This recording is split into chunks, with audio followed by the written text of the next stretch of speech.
Hi, welcome to TV 24 studio. మనతో పాటు ఉన్నారు కామన్ మ్యాన్ కిరణ్ గారు. హాయ్ సార్, నమస్తే. నమస్తే. ఎలా ఉన్నారు సార్, బాగున్నారా? ఆ, ఏంటి సార్, విడుదల రజనీ గారు మన ప్రెస్ మీట్ పెట్టి నా పైన సంబంధం లేని కేసులు వేస్తున్నారని ఆరోపిస్తుంది. దాన్ని ఎలా చూడాలంటారు? నువ్వు చేసినవి మొత్తం 2019 నుంచి 24 దాకా నువ్వు ఆడిన ఆటలు, లేడీ డాన్, కిలాడి, అలాగే చిల్లూరుపేటలో మల్లెల రాజేష్ నాయుడు, అతను 3 కోట్లు, మరి అతను ఎప్పుడు అడుగుతాడు ఏమో కానీ, ఎడ్లపాడుల్లో శ్రీ లక్ష్మీ బాలాజీ స్టోన్ క్రషర్స్ 2,20,00,000, అలాగే విడతల గోపి 10 లక్షలు, పల్లె జాషువా 10 లక్షలు తీసుకోవడం జరిగింది. ఆ కేసు నమోదైన తర్వాత మరి ఎందుకని అప్పటి ఎంపీ అయిన లావు కృష్ణదేవరాయలు గారిని ఇష్టం వచ్చినట్టు నా జీవితంలోకి తొంగి చూస్తున్నాడు అనే మాటలు మాట్లాడిన తర్వాత ఆట నువ్వు స్టార్ట్ చేసావు, ముగింపు నేను ఇస్తా, శుభం కార్డు నేను వేస్తా.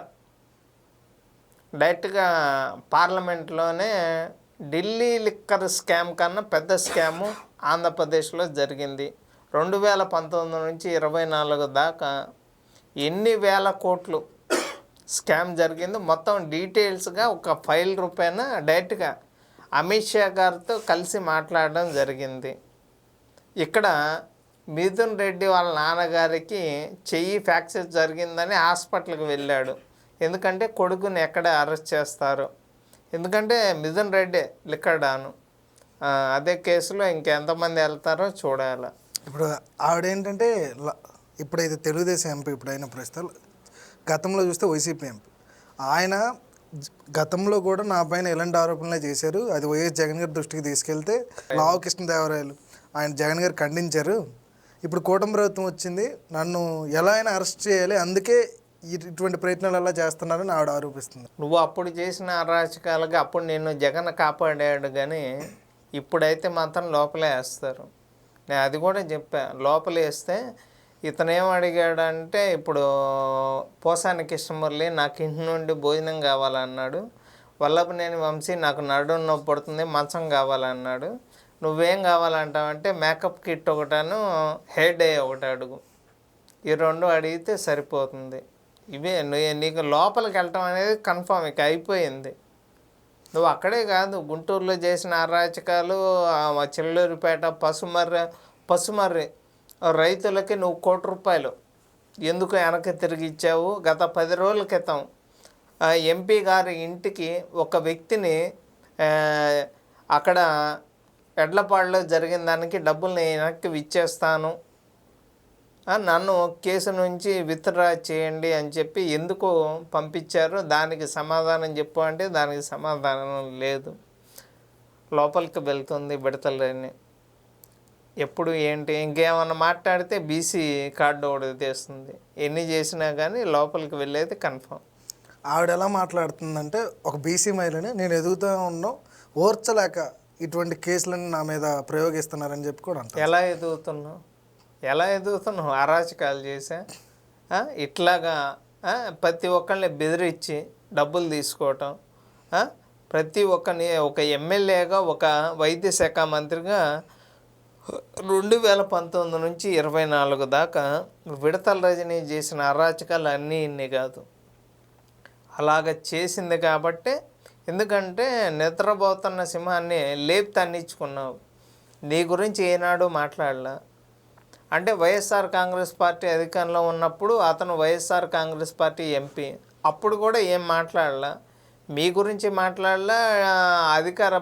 అప్పుడు ప్రతిపక్ష పార్టీ అయిన టీడీపీ గురించి కూడా ఏమి మాట్లాడలా.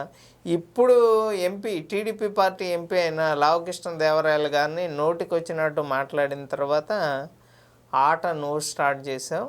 ఇక నేను ముగింపు ఇస్తాను అని చెప్పి పూర్తిగా ఢిల్లీ పార్లమెంట్లోనే మాట్లాడడం జరిగింది. రీసెంట్గా అమిత్ షా గారిని కలిసిన తర్వాత మొత్తం ఇప్పుడు అంతా న్యూస్ ఏంటంటే, ఎప్పుడు ఎవరిని అరెస్ట్ చేస్తారో తెలియదు. దీంట్లో A1గా మిథున్ రెడ్డి ఉంటారు అనే మాట తెలుసు. అలాగే ఎందుకంటే విడతలని చేసిన ఇప్పుడు, ఎందుకంటే మెదకుండా ఉన్నట్టయితే ఆమెతో పోయేది, లేపు అన్నీ ఇచ్చుకుంది కదా. ఇప్పుడు మిగతా అన్నీ కూడా ఏమేం చేసినాయి, వాళ్ళ పల్నాడు నియోజకవర్గంలో చేసిన అరాచకాలు మొత్తం కూడా బయటకు వస్తాయి. ఇంతకుముందు గుంటూరు జిల్లా, ఇప్పుడు పల్నాడు జిల్లాకి కిందకు వెళ్ళిన ఎడ్లపాడు కావచ్చు, చెల్లూరుపేట కావచ్చు, ఇక నర్సరాపేట ఎమ్మెల్యే అయిన గోపిరెడ్డి శ్రీనివాసరెడ్డి విషయాలు కావచ్చు, చేసిన అరాచకాలన్నీ కూడా బయటకు వస్తాయి. ఇబ్బంది ఏం లేదు. అది పరిస్థితి. అయితే ఎంపీ గారు పార్లమెంట్స్ మాట్లాడుతూ ఢిల్లీ లిక్కర్ స్కామ్ ఎలా అయితే ఢిల్లీ లిక్కర్ స్కామ్లో అప్పటి ఢిల్లీ సీఎం అరెస్ట్ అయ్యారు, అలాగే తెలంగాణలో కేసీఆర్ కూతురు కవితమ్మ ఇదే లిక్కర్ స్కామ్లో అరెస్ట్ అయ్యారు. మరి ఆంధ్ర లిక్కర్ స్కామ్ వచ్చి ఎవరెవరు అరెస్ట్ అయ్యే అవకాశం ఉంది? అంటే మెయిన్గా మిథున్ రెడ్డి ఈవెన్గా ఉన్నారు, అలాగే ఒంగోలులో కూడా ఒక ఎమ్మెల్యే గారు ఉన్నారు. ఇంకా చాలా ఇందులో మెయిన్గా జగన్మోహన్ రెడ్డి పెద్ద తలకాయ ఎవరంటే జగన్మోహన్ రెడ్డి. ఎందుకంటే దుబాయ్కి కొన్ని వేల కోట్లు పంపించడం జరిగింది. ఎన్ని వేల కోట్లు బ్యాంకుల్లో తీసుకొని మరో 25 సంవత్సరాల్లో కడతాము అని చెప్పి 1,00,000 మంది చనిపోయారు కల్తీ మద్యం తాగి. ఎంతమంది ముత్తైదువులు ముండమోపులు అయ్యారు. అన్నీ కూడా ఆంధ్రప్రదేశ్లో దొరికే కల్తీ మద్యం తాగవద్దు అని చెప్పి డాక్టర్లు ఎందుకు చెప్పారు? ఎక్సైజ్ పోలీసులు 2019 నుంచి 24 దాకా రాష్ట్రంలో లేరా అనే డౌట్లు కూడా అందరికీ వస్తున్నాయి. పూర్తిగా ఎంక్వైరీ జరుగుతుంది. అందరు లోపలికి వెళ్తారు. ఈ కేసుకి సంబంధించిన ప్రతి ఒక్కళ్ళు కూడా లోపలికి వెళ్తారు అని చెప్పి అప్పుడు ఆ మద్యానికి సంబంధించి లైసెన్సులు కూడా విపరీతంగా పెంచి ఎవరు కూడా ఆంధ్రప్రదేశ్లో మద్యం గురించే 29 రాష్ట్రాలు మాట్లాడుకునే విధంగా ఇప్పుడు తీహార్ జైలు మరి ఏ జైల్లో వేయాలి? నాకు తెలిసి వాడు చేసిన తప్పులకి జీవితాంతం బయటకు వచ్చే పరిస్థితుల్లో లేదు. ఒక ఢిల్లీ లిక్కర్ స్కామే దాదాపుగా 150 రోజుల పైగా తీహార్ జైల్లో ఉంది కవిత. మరి జగన్మోహన్ రెడ్డిని, మిథున్ రెడ్డిని ఆ కేసుకు సంబంధించి ఇంకెంతమంది లోపలికి వెళ్తారో వెయిట్ చేసి చూడాలి. ఇంకా లిస్ట్ అనేది రాలా, చూసినాక మళ్ళీ తర్వాత వీడియో చేస్తా. అంటే జగన్మోహన్ రెడ్డి కేసులు అయితే కొత్త కాదు. ఏ కేసుల ద్వారా వెళ్ళినా కూడా అత్తారింటికి వెళ్ళిన అల్లుడిని లాగా పాత అయిపోతుంది. మరి ఢిల్లీ లిక్కర్ స్కామ్ వెళ్ళిన సీఎం కేజ్రీవాల్ గారు, అదే మాజీ సీఎం కేజ్రీవాల్ గారు కానీ కవిత గారు కానీ బెయిల్ మీద వచ్చేసిన పరిస్థితులు ఉన్నాయి. కానీ జగన్మోహన్ రెడ్డి ఈసారి వెళ్తే వీళ్ళలాగే బెయిల్ మీద వచ్చే అవకాశం ఉంటుందా? త్వరగా వచ్చేసి వచ్చినా కూడా బాబాయ్ కేసు కానీ, కోడికత్తి కేసు కానీ, గులకరాయి కేసు కానీ, ఇసుక మాఫియా కానీ, వాళ్ళు చేసిన ఏది గవర్నమెంట్ ప్రాపర్టీస్ తాకట్టు పెట్టడం కానీ, వీళ్ళు చేసిన అరాచకాలు సరస్వతి భూముల గురించి కానీ, నాకు తెలిసి జగన్మోహన్ రెడ్డి మీద ఉన్న కేసులకి జీవితాంతం బయటకు వచ్చే ప్రసక్తే లేదు. కానీ ఏంటంటే కొంతమంది జడ్జిలు కానీ ఇవన్నీ కూడా రీసెంట్గా ఒక జడ్జి ఇంట్లో 1000 కోట్లు బయటపడటం, ఏది తగలబడిన తర్వాత ఆ జడ్జిని మీద ఏమీ ఒక్క కేసు కూడా లేకుండా ఇది అలహాబాద్కు ఎక్కడికో ట్రాన్స్ఫర్ చేయటం, ఇలాగ జరిగిన అహ్మదాబాద్కి ట్రాన్స్ఫర్ చేయటం జరిగిన తర్వాత ఇలాగ జరుగుతున్నాయి. కాబట్టి నేరస్తులంతా బయట ఉన్నారు అనే మాట మాకైతే తెలిసింది. అంటే జగన్మోహన్ రెడ్డి అధికారంలో ఉన్న ప్రతిపక్షంలో ఉన్న తన మీద పడ్డ కేసుల నుంచి భయపడడానికి ఎవరినైనా మేనేజ్ చేయగలరు అన్న విషయం అయితే బయట ఉంది. మరి దాన్ని ఎలా చూడాలి మనం? అంటే అందరినీ కూడా డబ్బుతో కొనేస్తున్నారు. ప్రతి ఒక్కరిని కూడా 32 కేసులు ఉన్న వ్యక్తి బయట ఉండి 1-2 కేసులు ఉన్న వాళ్ళు లోపలికి వెళ్తుంటే ములాఖత్ అని చెప్పి వాళ్ళని వెళ్ళి కలుస్తుంటే మాకేమన్నా అనిపిస్తుందంటే చట్టానికి కళ్ళు లేవు తమ్ముడు, న్యాయానికి ఇల్లు లేదు ఎప్పుడు అనే విధంగా కోర్టులో మాకు 3 కోతులు ఉంటాయి. చెడు వినవద్దు, చెడు కనవద్దు, చెడు చూడవద్దు అని. ఇంకా బొమ్మలు చూసుకుంటే మేకుండా కూర్చోవడం తప్పితే చేసేది ఏమీ లేదు. అయితే గతంలో జగన్ ప్రభుత్వం ఉన్నప్పుడు ఇదే జడ్జిల్ని, ఇదే లాయర్ని, అదే వైసీపీ ప్రభుత్వంలో ఉన్నవాళ్ళు లకార భాష వాడుతూ కూడా తిట్టిన సందర్భాలు ఉన్నాయి. మరి ఇలాంటి వ్యక్తికి ఎలా సహకరిస్తారు? డబ్బు డబ్బు డబ్బు. అసలు వాళ్ళు ఏంటంటే సోషల్ మీడియాలో పోస్టులు పెట్టే వాళ్ళ మీద కేసులు పెట్టడం, సిఐడి ఆఫీసు ఎందుకు అరెస్ట్ చేస్తున్నారో తెలియదు.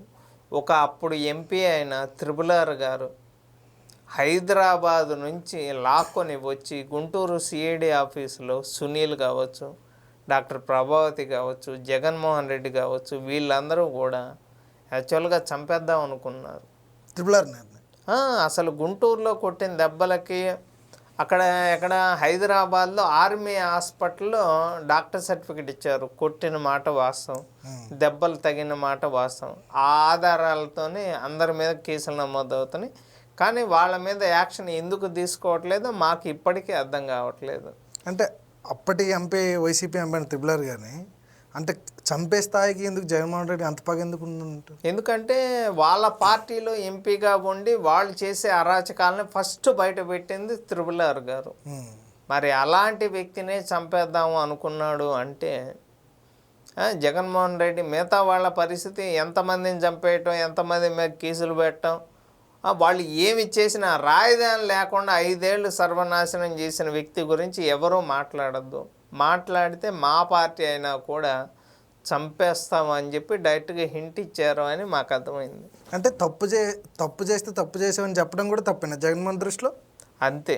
వాళ్ళు ఏది చేసినా కూడా వాళ్ళు జగన్మోహన్ రెడ్డి ఏది చేస్తే అది కరెక్ట్. అది నందిని చూపించి పంది అన్నా కూడా ఇంకా అదే వాళ్ళు అదే జగన్ ఏది చెప్తే అది.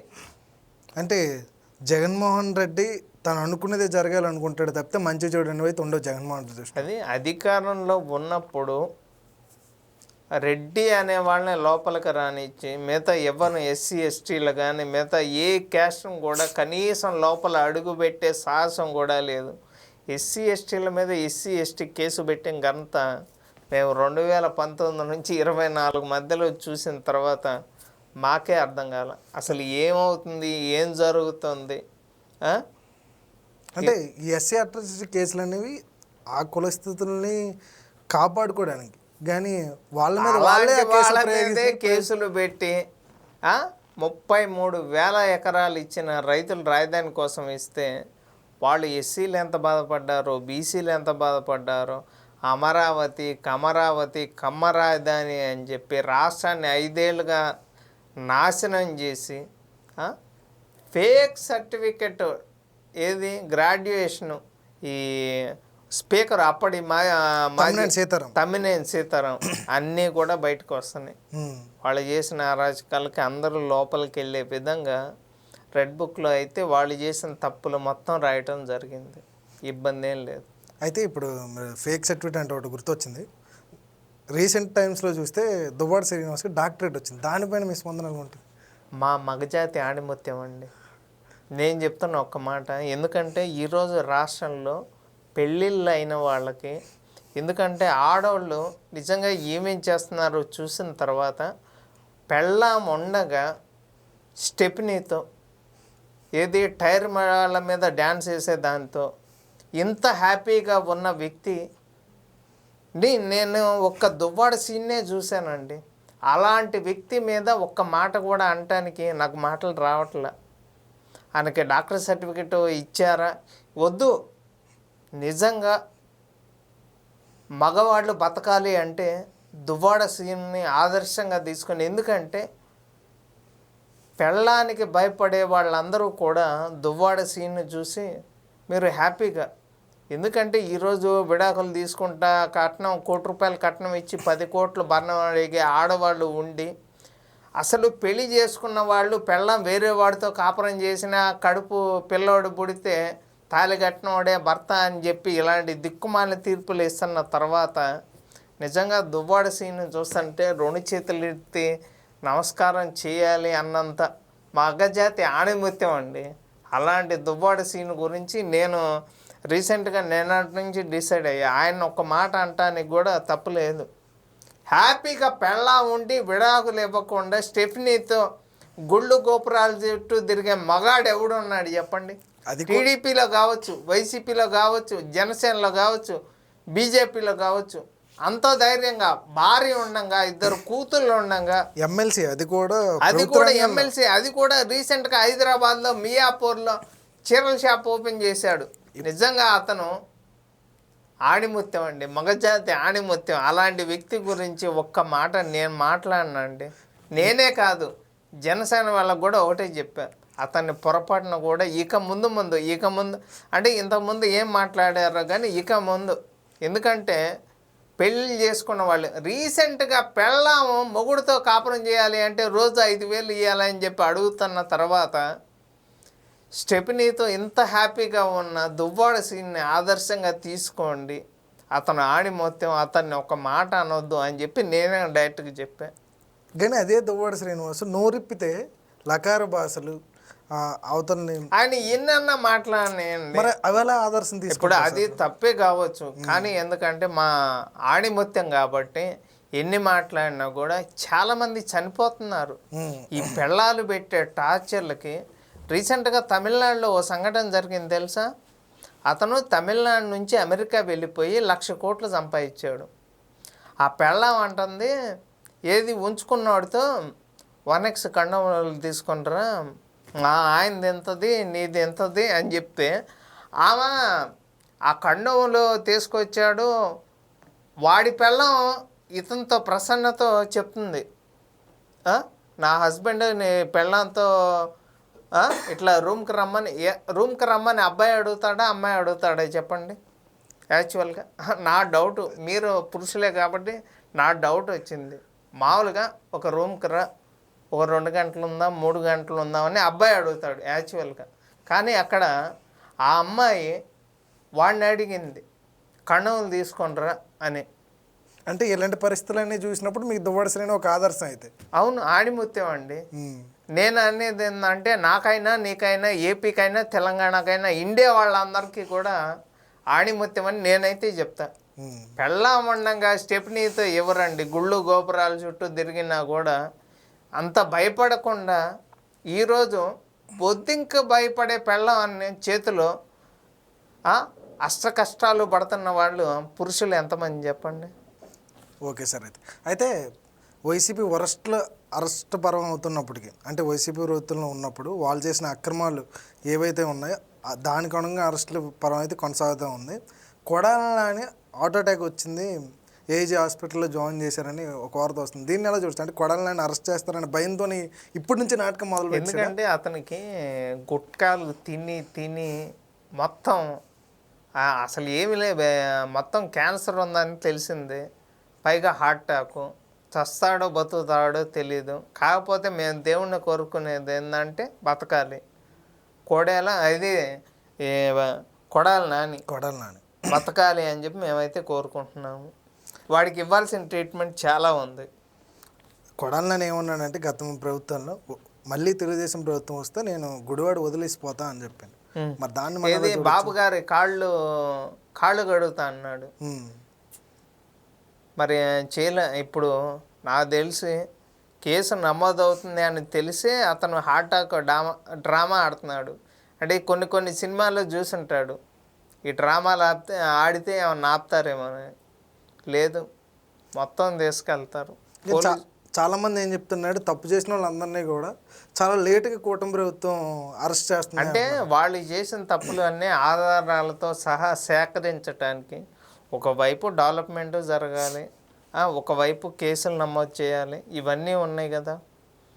మొత్తం ఏముందండి, అసలు ఖాళీ గిన్నె తప్ప రాష్ట్రంలో 5 ఏళ్ళు రాజధాని లేకుండా రాష్ట్రాన్ని సర్వనాశనం చేసి అన్నీ సరి చేసుకుంటా రావాలి కదా. ఒకవైపు చంద్రబాబు గారు కష్టపడుతున్నారు, లోకేష్ గారు కష్టపడుతున్నారు, పవన్ కళ్యాణ్ గారు కష్టపడుతున్నారు, ఒకవైపు కేసులు నమోదు చేస్తున్నారు. వీళ్ళని ఎన్ని మాటలు అన్నారో తెలుసుగా. బాబు గారిని కావచ్చు, లోకేష్ గారిని కావచ్చు, పవన్ కళ్యాణ్ గారిని కావచ్చు, వాళ్ళ ఫ్యామిలీ సభ్యులు ఇద్దరు కూతురు కూడా వాళ్ళ ఇంటి సభ్యులను తీసుకొచ్చి ఇష్టానుసారంగా ఒకవైపు శిక్ష వేయాలి, రాష్ట్రంలో జరుగుతున్న డెవలప్మెంట్ గురించి కావచ్చు, నిరుద్యోగులకు ఉద్యోగాలు, ఉద్యోగస్తులకి జీతాలు. రీసెంట్గా గవర్నమెంట్ ఎంప్లాయ్ ఇరిగేషన్ డిపార్ట్మెంట్లో కిరణ్ మా జీపీఎఫ్ డబ్బులు రావట్లేదు, ఏపీజీఎల్ఐసి రావట్లేదు, సిపిఎస్ గురించి కానీ బాబు గారితో ఒక్కసారి మాట్లాడు కిరణ్ అంటే రీసెంట్గా 6,200 కోట్లు వచ్చినాయి కిరణ్, అయిపోయినాయి, డబ్బులు పడ్డాయి అకౌంట్లో, హ్యాపీ అన్నాడు. ఇంకేమన్నా రావాలా అంటే ఇంకొన్ని పెండింగ్ ఉన్నాయంట, అవన్నీ వాట్సాప్ పెట్టండి, అడుగుతాం, కొద్దిగా టైం ఇవ్వండి. ఉద్యోగస్తులు ఎప్పుడైనా కానీ బాబు గారు వస్తే నోరు వచ్చింది ఉద్యోగస్తులకి. అంటే ఎక్కడ నా జీపీఎఫ్ ఎక్కడ, ఏపీజీఎల్ఐసి ఎక్కడ, సిపిఎస్ ఎక్కడ, మా డిఎల్ ఎక్కడ, మాకు జీతాలు ఎట్లా, మాకు తమ్నేల్ వద్దు అంటే, ఎందుకంటే ఉద్యోగాలకి వచ్చేటప్పుడు తమ్ సిస్టమ్ పెట్టారు బాబు గారు. మాకు అయ్యొద్దు, నేను 10ంటికి రాను, నేను 2ంటికి వస్తాను, 4ంటికి ఇంటికి వెళ్ళిపోతాను. బాబు గారు ఉంటేనే. జగన్ ఉన్నప్పుడు ఉద్యోగస్తుల్ని ఆడుకున్నాడండి. బార్ షాపుల దగ్గర, పాఠశాలలో, బాత్రూముల దగ్గర చూసాం, అన్నీ చూసాం. అసలు ధర్నాకి విజయవాడ వచ్చినప్పుడు ఎన్ని సినిమా యాక్టర్లు కూడా అన్ని వేషాలు వేయాల, అలాగొచ్చారు. ఇప్పుడు కూటమికి ఎన్ని సీట్లు రావడానికి మెయిన్ కారణం ఉద్యోగస్తులే. చంద్రబాబు గారు నిన్న కలెక్టర్ల సమావేశం పెడుతూ కూడా కలెక్టర్లకు ఒకటే చెప్పారు, ప్రభుత్వం అనేది ప్రజలకు చాలా దగ్గరగా వెళ్ళాలి, సంక్షేమ పథకాలన్నీ కూడా ఏదో మనం ఇస్తున్నట్టు కాదు, ప్రజల సొమ్ముని ప్రజలకే ఖర్చు పెడుతున్నాం అన్నట్టుగా కలెక్టర్ సమావేశంలో ఆయన తెలియజేశారు. మీరు అధికార దర్పంతో ఇష్టరాజ్యంగా నడవడం కాదు, మీరు నేను సమానంగా నడిస్తేనే ఈ ప్రభుత్వానికి అందం, ప్రజలకి అండ అన్నట్టుగా చెప్పారు. మరి దీని ఎలా ముందు ఏం చేశారంటే ఐపీఎస్ అధికారులు, ఐఏఎస్ అధికారులు అమ్ముడు పోయి, ఇప్పుడు శ్రీలక్ష్మి ఉంది ఐఏఎస్ అధికారి, ఎంతమంది ఐపీఎస్ అధికారులు, పల్లె జాషువా కావచ్చు, అలాగే సిఐడి అధికారులు కావచ్చు, విజయవాడలో కావచ్చు, వాళ్ళు చేసిన తప్పులకే ఇలాగ మాట్లాడారు ఈరోజు ఐఏఎస్ అధికారుల గురించి. వైసీపీలో ఆ పార్టీ నాయకులు ఎవరు అరెస్ట్ పర్వం ఉందన్నా కూడా ఆ అరెస్టులో వెనక కూడా ప్రతి ఒక్క ఐఏఎస్ అధికారి ఉన్నాడన్నది కూడా వినిపిస్తుంది. అసలు ఎంత బాగా చదువుకొని ప్రజలకి ఏదైనా సహకారాలు అందిస్తారు అనుకుంటే వీళ్ళు అవినీతి పరులు అంటే ఉండడం ఏంటి సార్? ఐఏఎస్ క్యాడర్లో 5 ఏళ్ళు జగన్మోహన్ రెడ్డి చెప్పిన మాటలు ఏంటే 100 ఏళ్ళు బతుకు అంటే 3 తరాలుగా తినొచ్చు అని వాళ్ళు ఏమన్నా అనుకున్నారేమో. అలా తప్పులు చేసిన వాళ్ళందరూ ఇప్పుడు బయటపడుతున్నారు. ఇలాంటి పప్పులు బాబు గారి దగ్గర ఉడకవు కదా. మీరు ఏదంటే ప్రజలకు అందుబాటులో ఉండాలి. అంటే చంద్రబాబు గారు కూడా ఆర్డర్స్ ఇచ్చిన పనులు కూడా కలెక్టర్ల దగ్గరికి వస్తాడు ఆగిపోతున్నాయి. అంటే సీఎం హోదాలో ఆయన చెప్పినా కూడా ముందుకు సాగట్లేదు అనే వార్త కూడా ఎందుకంటే ఇంకా వైఎస్ఆర్ కాంగ్రెస్ పార్టీ అధికారంలో ఉంది అనుకుంటున్న ఐఏఎస్లు కానీ, ఐపీఎస్లు కానీ, గవర్నమెంట్ ఉద్యోగస్తులు కానీ ఇంకా చాలామంది ఉన్నారు. అందుకని ఇలాంటి మాటలు మాట్లాడుతున్నారు. అదే పోలీస్ అధికారుల్లో కూడా గతంలో బోరగడ్డ అనిల్ అష్టపర్వంలో కూడా ఒక కాంట్రవర్సీ వచ్చింది. పోలీస్ అధికారులు బోరగడ్డ అనిల్కి సకల సదుపాయాలు కలిగిస్తారు, బిర్యానీలు పెట్టారు. అసలు ఆ మామూలుగా అల్లుడిని చూసుకున్నట్టు అల్లుడి కన్నా ఎక్కువ చూసుకున్నారు. అన్నీ కూడా వీడియోస్ రూపంలో అన్నీ గుంటూరు ఆండాలపేట పోలీస్ స్టేషన్లో ఒక కెమెరా పెట్టి ఈయన మా బంధువు అది ఇది టీలు తీసురా అని చెప్పి అన్నీ కూడా బయటకు వచ్చినాయి. కొంతమంది సస్పెండ్ అయ్యారు. మరి ఇప్పుడు ఇదే కూటమి ప్రభుత్వంలో ఏ పార్టీలో ప్రతి పార్టీ 3 బీజేపీ, తెలుగుదేశం, జనసేన, ఆ కార్యకర్తల్లో మాత్రం ఏదో అసంతృప్తి ఉందనేది వార్త వినిపిస్తుంది. దీన్ని ఎలా చూడాలి మరి?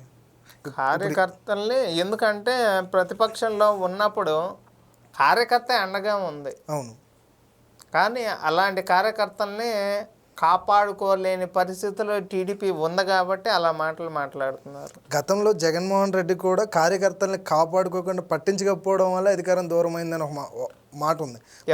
ఎవరు కార్యకర్తల్ని? జగను వైఎస్ఆర్సీపీ కార్యకర్తలు పట్టించుకోకపోవడం వల్లే అధికారం పోయింది. ఆ కార్యకర్తల్ని అడ్డు పెట్టుకునే రాష్ట్రాన్ని సర్వనాశనం చేశాడు. ఎంతమంది వాలంటీర్ జాబ్లు ఇచ్చాడు చెప్పండి. ఆయన చేసిన దరిద్ర పనుల వల్ల దూరం అయింది. ఆయన ఎన్ని మాటలు మాట్లాడుకున్నా అవన్నీ మాకు అనవసరం. మాకు కావాల్సింది ఏంది? కూటమికి టీడీపీ కార్యకర్త కావాలి. టీడీపీ ఎమ్మెల్యేలు నిజంగా పనులు చేస్తున్నారా చేయట్లేదా అనేది కావాలా. మళ్ళీ అధికారంలోకి టీడీపీ రావాలి అని చెప్పి ఇది మా కోరిక. జగన్ ఏమనుకుంటున్నాడు అనేది మాకు అనవసరం, అంతే. నారా లోకేష్ గారు కూడా ఒక ప్రముఖ సంస్థతో ఎంయూ ఏర్పరచుకుంటున్నప్పుడు గత ప్రభుత్వంలో ఇదే నారా లోకేష్, నారా చంద్రబాబు నాయుడు గారి కుటుంబం మీద లకార భాషతో పోస్టులు పెట్టిన ఒక వ్యక్తి ఈరోజు నారా లోకేష్ గారు ఎంఈఓ సంతకం పెడుతుంటే పక్కనే ఉన్నాడు. దాన్ని ఎలా చూడొచ్చు మరి? ఎవరు పేరు చెప్పండి? రవీంద్ర రెడ్డి అని ఆయన మరి ఎలా చూడొచ్చు మరి? దాని మీద ఏదో ఇంకా డైరెక్ట్గా సోషల్ మీడియాలో మాట్లాడినట్టున్నారుగా లోకేష్ గారు. అవును, తర్వాత అతన్ని సస్పెండ్ కూడా చేశారంట. అంటే ఇది నారా లోకేష్ గారు తప్పైతే కాకపోవచ్చు అని నేను అనుకుంటున్నాను. మరి చుట్టూ ఉన్న వాళ్ళు తెలిసి కూడా ఎందుకు వాళ్ళ దగ్గరికి అలా తీసుకెళ్తున్నారని? అక్కడ ఇంటెలిజెన్స్ వాళ్ళు ఉంటారు కండి, అక్కడ కార్యకర్తలు ఉంటారు కదా. అవును, ఆ కార్యకర్తలు లేకపోవడం జరిగిన తప్పది. కార్యకర్త ఏంటంటే టీడీపీ పార్టీని కంటికి రెప్పలా కాపాడుకుంటారు. ఇప్పుడు ఆ కంటి రెప్పని టీడీపీ పార్టీ మర్చిపోయిందని చెప్తాను నేను. ఎందుకు అలా చెప్తారు? ఎందుకలా అంటే మర్చిపోయింది కాబట్టి. ఇప్పుడు ఎవరు సోషల్ మీడియాలో ఫేస్బుక్లో కావచ్చు ఇలాంటి కార్యకర్త గుర్తించాడు కాబట్టే లోకేష్ గారి దాకా వెళ్ళింది. అక్కడ ఉన్న ఇంటెలిజెన్స్ వాళ్ళకి వాళ్ళు ఎవరు తెలీదా? పట్టించుకోలేదు. ఎందుకంటే కార్యకర్తలు అనేవాళ్ళు 24 గంటలు ఒక జవాన్ లాగా పనిచేస్తున్నారు అన్న విషయం లోకేష్ గారికి ఇప్పుడు కాదు, ఫస్టే తెలుసు. కార్యకర్తలే ఇంపార్టెంట్ అని రీసెంట్గా బాబు గారు కూడా చెప్పారు. ప్రతి ఒక్క నియోజకవర్గంలో ఎమ్మెల్యే ప్రతి బుధవారం ఈరోజే కార్యకర్తని కలవాలి. మీరు అక్కడ కార్యకర్తలు చెప్పే వినాలి. అక్కడ జరిగే డెవలప్మెంట్ గురించి కావచ్చు ఏదన్నా కానీ. అంటే చెప్తున్నా డైరెక్ట్గా లోకేష్ గారు బాబు గారు చెప్పారు కార్యకర్తే టీడీపీకి బలం అనే మాట ఇప్పుడు తెలిసింది నాకు కూడా. అదండి కామన్ కిరణ్తో ఈరోజు మన ఇంటర్వ్యూ. మరో ఇంటర్వ్యూతో మరోసారి కలుద్దాం. Thank you so much. చూస్తూ ఉన్నాను TV 24.